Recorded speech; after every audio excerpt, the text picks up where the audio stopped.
Hey everyone, Mac Gardner here, certified financial planner, author of Motivate Your Money.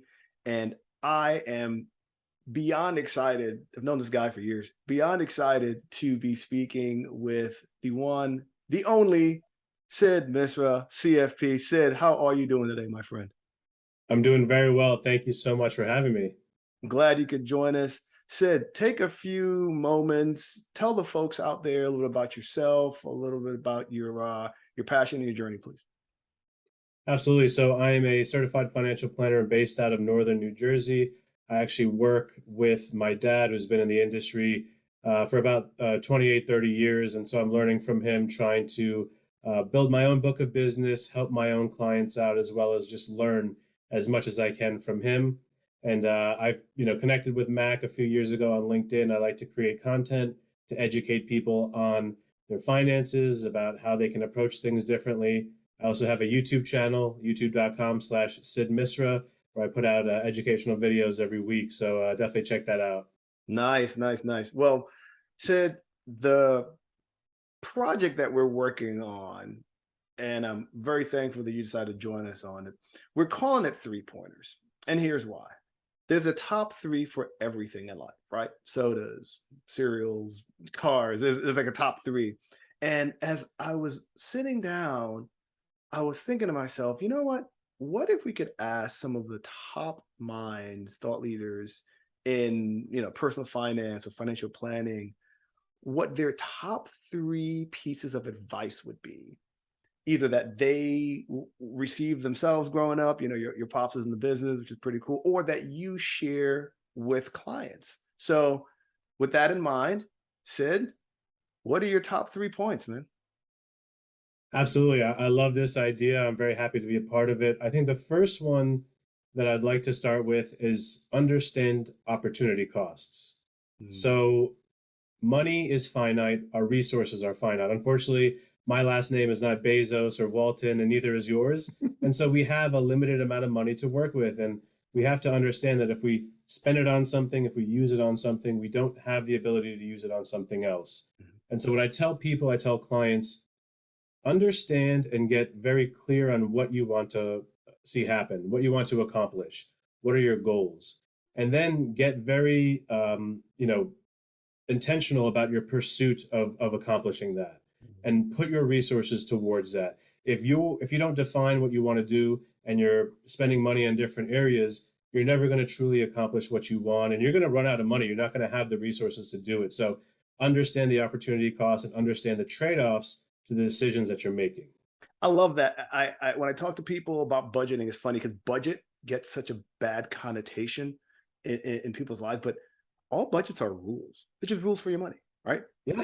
Like football. We're go Terps. We're both Maryland fans. We're talking about those Terps, before we baby, let's started. go. And every football game has rules, right? Whoever has the most points at the end of the game wins.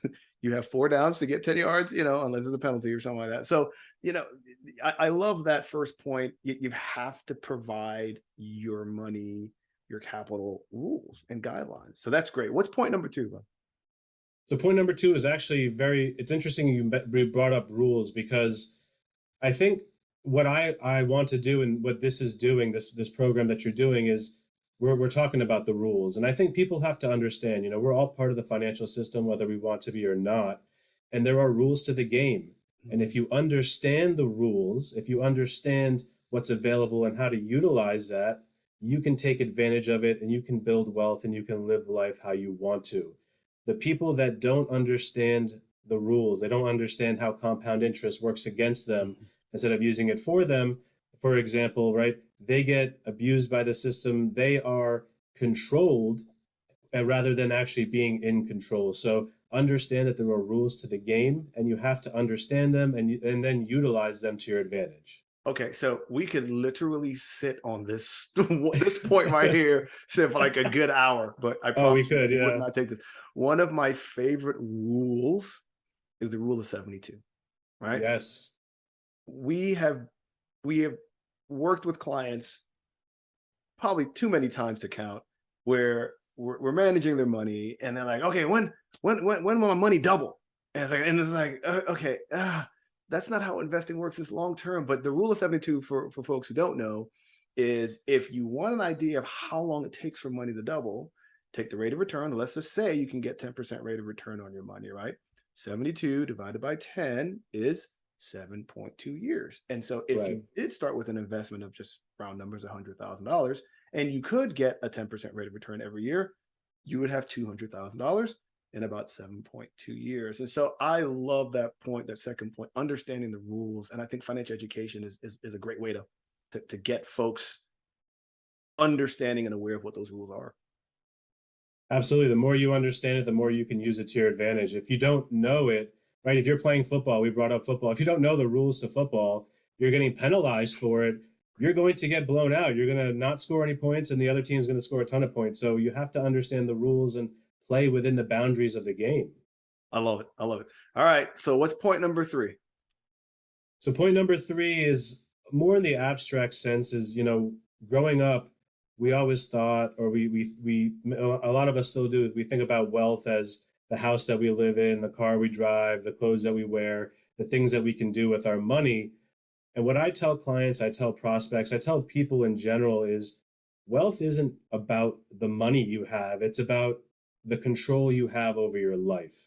Mhm. When we start out in life, we have to trade our time to get money. We have to go to a job, we have to work 40, 50, 60 hours a week to get compensated for that.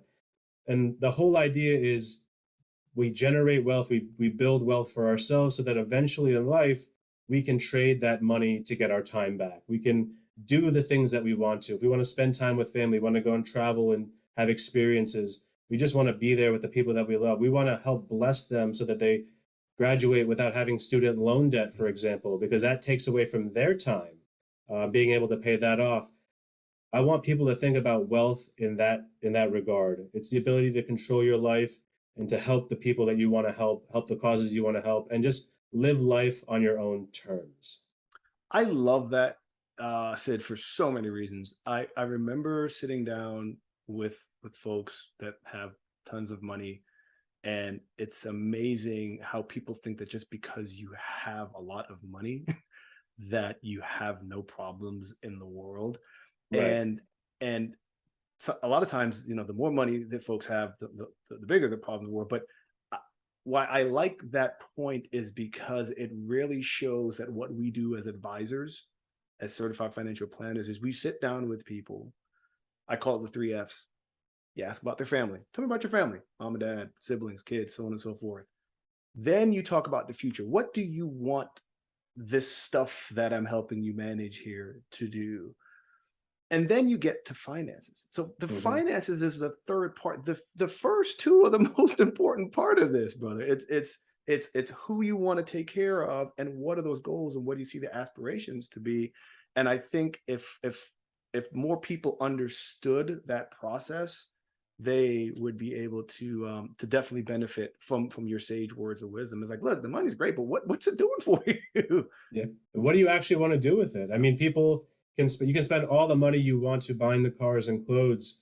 I think we all realize, like after a certain point, the material stuff, it doesn't fix the hole there, it doesn't fill that up, it doesn't give us any value beyond that. And so there are other things. What do you truly want to see happen? How do you want to truly live your life? That's great. Look here, man.